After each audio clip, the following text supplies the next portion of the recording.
physicist, originally an atmospheric physicist, and I've been teaching about climate change for many years, for decades I would say, and even talking about it, publishing papers and books and etc., like good academics do. And a few years ago I decided that my job was pretty much done at the university after I've tried to convince students that what was happening, I think a number of people finally got us to be heard, and not only the students but people in general. And I decided that I would have a better contribution if I trained myself to become a facilitator, or to help people face climate change. And so I've been training for the last 15 years in nonviolent communication and also nonviolent action, and also in what is called the Work That We Connect, which is a way of facing the chaos without falling apart. And I give a number of workshops on that. And so I'm really happy to be here and to see so many young students. I am a member of the Fearless Grandmothers. We all are, all the purple vest people are members of the Fearless Grandmother. So we're really thankful for you, young people, to be here. We hope we continue to contribute.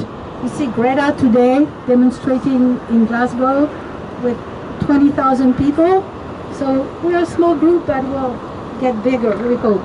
We all have a contribution to make, and whatever it is, whether it's by marching or whether it is by suing the government or by training in new jobs or in mediation, in non-violence, we all have a contribution that brings us together. And it's really the issue right now, is to get together, because we cannot count on our elected, representative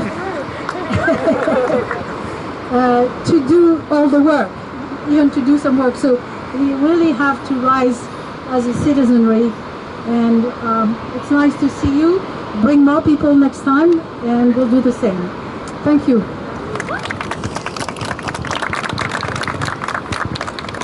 Hello everyone, it's lovely to see you all here. I can kind of see you, my glasses have steamed up because of the mask. I'm Joan Hartman, I teach Sociology and Environmental Studies.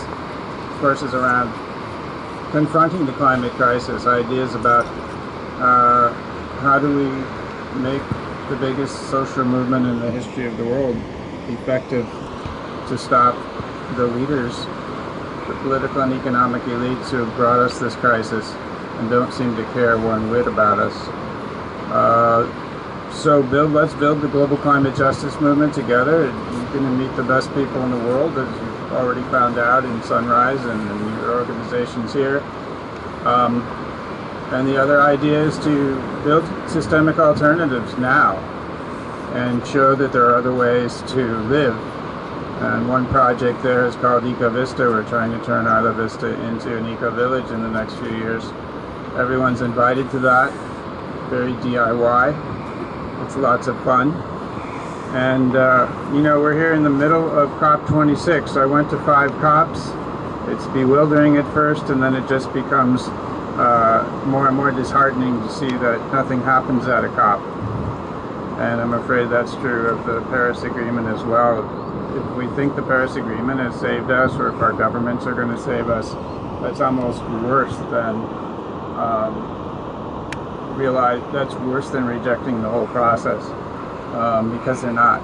So it's up to us, and I love making it fun and creative. I see you doing that. So you have my profound gratitude for being you guys coming out here tonight. Thanks.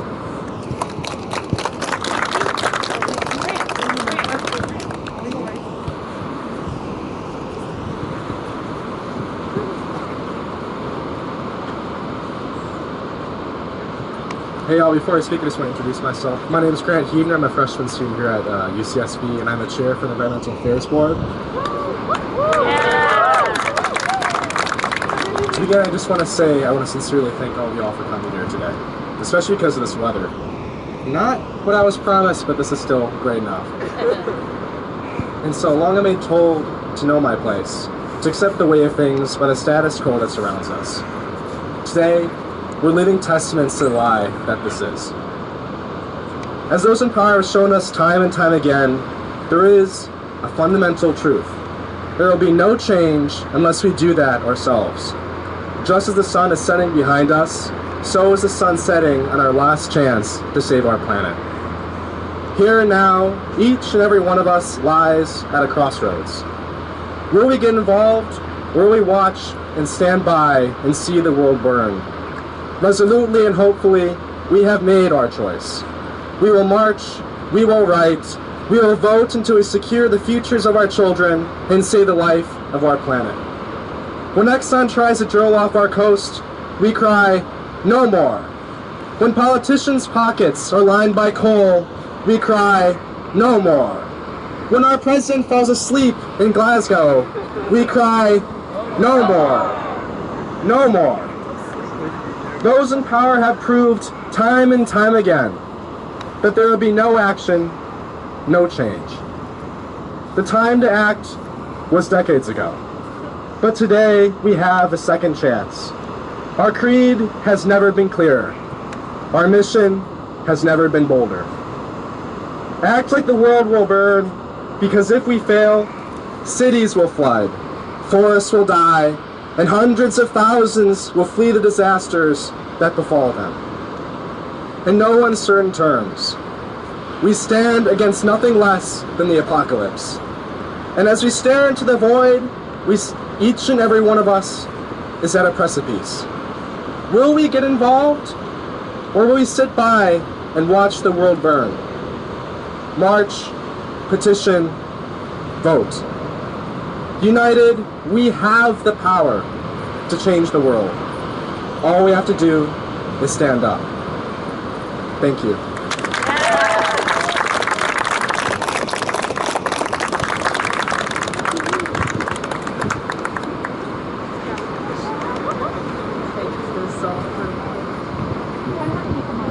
Yeah, no worries, I got it. Thank you. Hello everyone, my name is Casey Gallagher and I'm a second year UCSB student. I'm also a representative from the Santa Barbara Sunrise Hub. Shout out Sunrise, shout out Sunrise.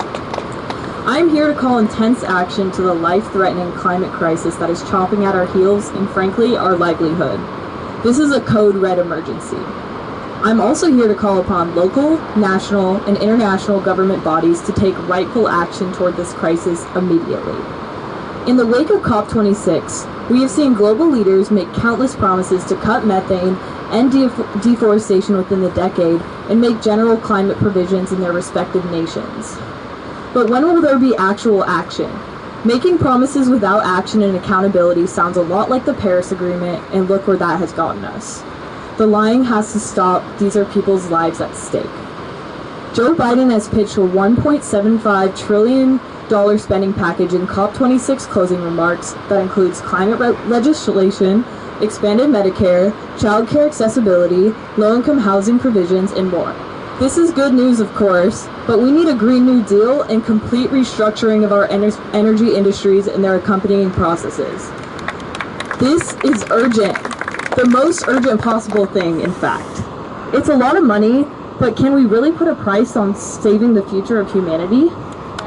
We need to hold the people responsible for our livelihoods and those of future generations accountable.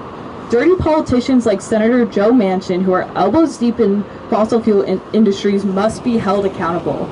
Irresponsible large corporations must be held accountable. It is completely unfair and disgusting that those at the top care more about the depths of their pockets than the future of this planet. What about the island nations who will reap the harshest impacts of global climate change while contributing the least to the problem? What about indigenous people who have consistently honored the earth and its cycles, but reap the consequences of oil companies building pipelines on their rightful land? And what about the children who are yet to be born, who will have a catastrophic threat to their lives dropped on their lap, caused by people who died before they were even born? It's disgustingly unfair. But we have a chance to flip the script. By holding ourselves and those in power accountable, we can still have a livable future. So thank you to everyone here for doing just that. And a big shout out to the dedicated activists on the steps of the Capitol, many of whom are also involved in the Sunrise Movement, shout out Sunrise, who are participating in a hunger strike to demand immediate climate action from the President and Congress. They have been pressuring leaders with a statement that encapsulates the most simple yet essential goal of this action, which I will conclude with today. We want to live. We just want to live. Thank you.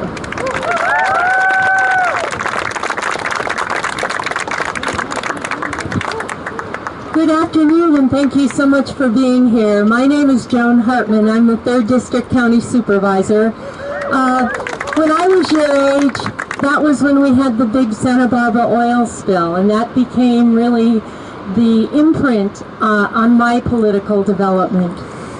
And it's been, 50 years since that time.